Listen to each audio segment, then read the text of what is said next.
Merci Laurent. Je crois simplement cet échange montre à quel point le cercle Léon Blum peut nous être utile, non seulement pour lancer des initiatives, et il faudra qu'on fasse des propositions dans la suite de celles que vous avez déjà formulées, mais aussi comme lieu de débat et d'échange entre nous. Et tout à l'heure, je crois que c'est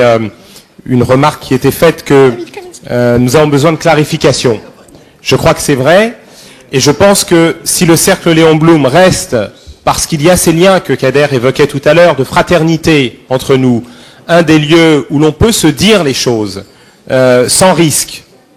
ou plus exactement en osant prendre le risque peut-être de ne pas être assez prudent, de ne pas être compris, mais pour aller au bout d'un certain nombre de débats, cela nous sera utile. Effectivement, l'affaire du Forum social européen. Je crois, Martine Billard a eu une réaction qui peut se comprendre, qu'il ne s'agit pas de faire le procès de telle ou telle formation politique dont on ne met pas en cause la sincérité des engagements et des valeurs. Mais nous, militants et responsables des formations politiques de gauche, je crois que si nous voulons apporter une réponse à ce que Tarnero a dit, nous devons être particulièrement clairs et intransigeants. Et il y a un certain nombre de choses qui ne sont pas normales parmi les événements que nous avons vécus ces derniers mois, et notamment l'invitation de Tariq Ramadan au Forum social européen. Le problème n'est pas que nous nous déloignions en disant « c'est pas moi ». C'est vrai que c'est aucune de nos formations politiques. Nous n'étions pas dans le collectif d'organisation de ce FSE qui avait été pris en main par quelques éléments de l'extrême gauche, même pas l'ensemble de l'extrême gauche, et se réglait des comptes entre les uns et les autres en son sein. Mais nous n'avons pas été très nombreux à faire entendre publiquement notre voix pour dire à quel point nous n'acceptions pas le fait que le mouvement altermondialiste serve de machine à laver à un personnage aussi rétrograde, réactionnaire, et qui venait par ailleurs de publier un article sur des réseaux Internet qui, pour soi-disant défendre la cause palestinienne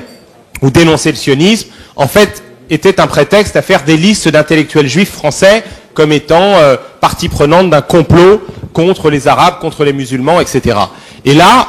on n'a pas été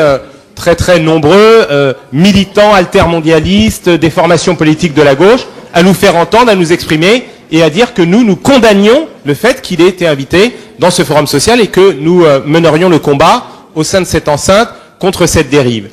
Une question a été posée également sur le Parlement européen et les socialistes au sein du Parlement européen par Pierre Heidenbaum. Il y a ici Françoise Imray, et c'est vrai que, là encore, lorsqu'il y a eu ce vote au sein du Parlement européen sur la suspension de l'accord d'association avec Israël, il faut reconnaître que nous n'avons pas été très nombreux à refuser de voter cette suspension de l'accord d'association, et qu'au sein même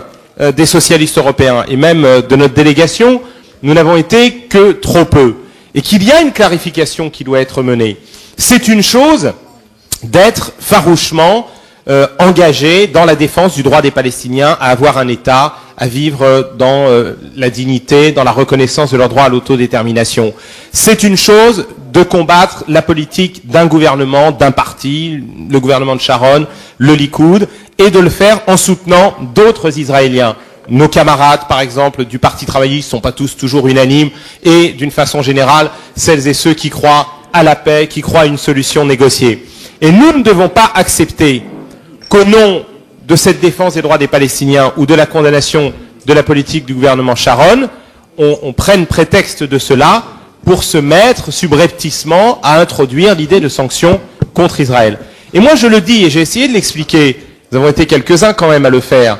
y compris parce que c'est Israël, et que l'Europe a une responsabilité particulière à l'égard d'Israël. D'une façon générale, je ne suis jamais très enthousiaste quant à l'idée de sanctions économiques ou de quelque nature que ce soit, à part symbolique, à l'égard d'un pays. Je crois qu'il n'y a que dans le cas de l'Afrique du Sud qu'on a vu des organisations vraiment représentatives d'une population demander elles-mêmes des sanctions contre leur propre pays. Souvenez-vous qu'au moment du coup d'État de Jaruzelski, les Polonais de Solidarność nous disaient non, ne vous engagez pas dans une logique de sanctions contre la Pologne parce que ça va créer un sentiment d'unité nationale, ce ne sera pas compris par les citoyens, par la population, parce que c'est nous-mêmes qui en subirons les conséquences, etc. Mais dans le cas d'Israël, ça va au-delà de cela. C'est que l'Israël est quand même né de l'incapacité de l'Europe dans l'histoire à protéger les Juifs contre les pogroms et finalement contre la Shoah et l'Holocauste. Israël est un pays qui vit dans un environnement qui continue à le menacer. Israël est un pays dont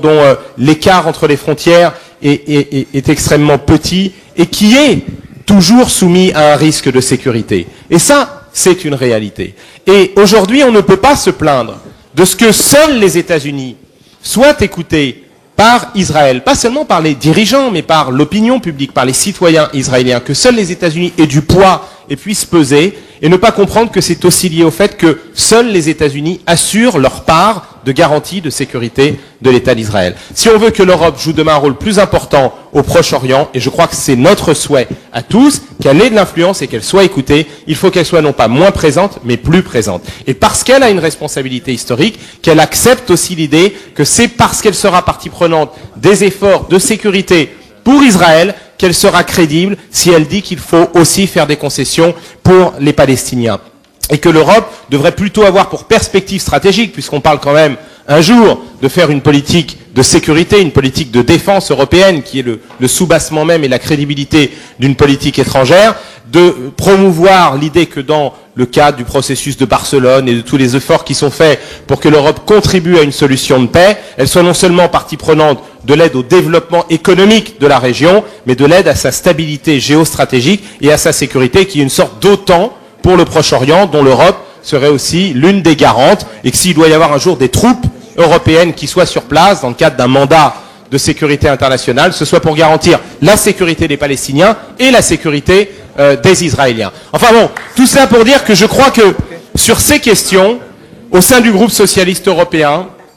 au sein peut-être aussi de notre propre parti, il faut que nous soyons capables d'impulser une réflexion fondée sur des principes et qui doit nous amener à renverser un certain nombre de réflexes